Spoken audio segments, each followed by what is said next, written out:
वैसे देखा जाए तो मुख्य लड़ाई अमेरिका और रूस की ही है, लेकिन बीच में मार यूक्रेन खा रहा है। तबाही यूक्रेन की ही हो रही है। विकास की जो परिभाषा पिछले 30 साल से उसने लिखी, वो परिभाषा सिर्फ 3 हफ्तों में मिट गई। यूक्रेन सालों पीछे चला गया। इस जंग में उसने जो कुछ खोया है, उसे दोबारा पाना आसान नहीं होगा। बहुत बड़ी चुनौती है। लेकिन उसने युद्ध में ये भी दिखा दिया है कि भले ही यूक्रेन छोटा देश है, लेकिन 3 हफ्तों की लड़ाई में उसने अपनी राजधानी कीव पर रूसी कब्जा नहीं होने दिया है। रूसी सैनिक कीव में घुस नहीं पा रहे हैं। और ऐसा क्यों हो रहा है, जबकि रशिया की जो सेना है वो बहुत पावरफुल है? हमने वजह तलाशी है इस रिपोर्ट में। ये धमाके, गोलाबारी और तबाही की तस्वीरें यूक्रेन की राजधानी कीव की है। वही कीव जिस पर कब्जे के लिए पिछले 2 हफ्ते से रूसी सेना कोशिशों में लगी हुई है, लेकिन अभी तक उसे कामयाबी नहीं मिल पाई है।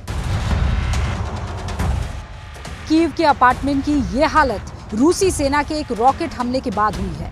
16 मंजिला ये इमारत आग की लपटों से घिर गई थी। करीब 30 लोगों को बचा लिया गया, लेकिन इसमें एक शख्स की जान चली गई। बीती रात भी रूसी सेना का जबरदस्त हमला कीव पर होता रहा। रात भर कीव के अलग अलग हिस्सों पर आसमान से बम गिरते रहे।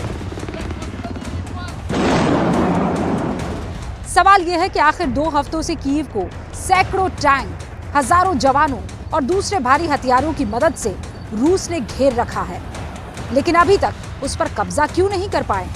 रक्षा विशेषज्ञों के मुताबिक इसके पीछे कई वजह है। इसके ऊपर कई सारी थ्योरीज हैं। एक थ्योरी ये है कि यूक्रेनी सेनाओं ने या जो भी उनके फौजी हैं उन्होंने उनको रोक रखा है, क्योंकि उनके पास इस किस्म के हथियार हैं कि रूसी सैनिक रुक गए हैं। एक थ्योरी ये है कि लॉजिस्टिक्स की कमी रही रूसी सेनाओं के पास में, इसलिए इतना विलंब हो रहा है।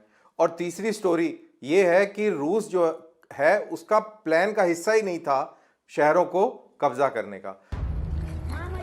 करीब 14 दिन हो चुके हैं कीव को घेरे हुए, लेकिन यहाँ पर यूक्रेनी सेना रूसी सेना को कड़ी टक्कर दे रही है। पिछले 24 घंटे में यूक्रेनी सेना ने रूसी मिसाइलों को कीव के ऊपर हवा में ही मार गिराया है।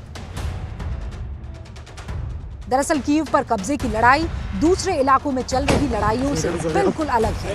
ये घनी आबादी वाला सघन इलाका है, यूक्रेन की राजधानी है, यानी यहाँ पर जो लड़ाई चल रही है वो अर्बन वॉरफेयर है। अर्बन वॉरफेयर का मतलब है इसमें गली गली और बिल्डिंग बिल्डिंग लड़ाई होती है। इसे सबसे कठिन लड़ाइयों में से एक माना जाता है।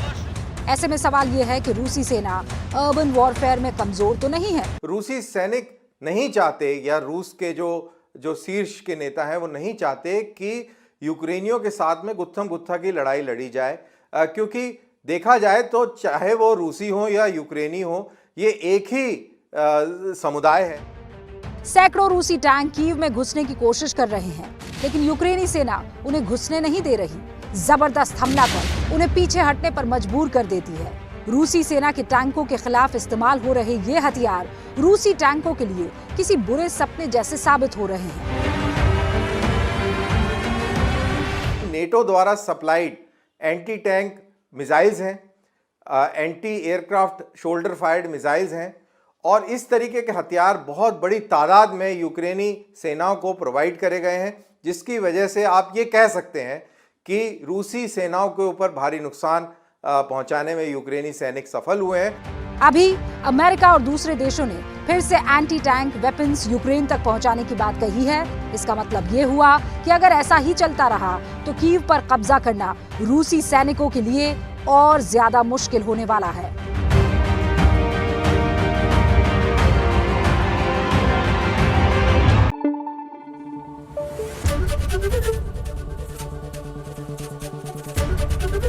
एबीपी न्यूज आपको रखे आगे।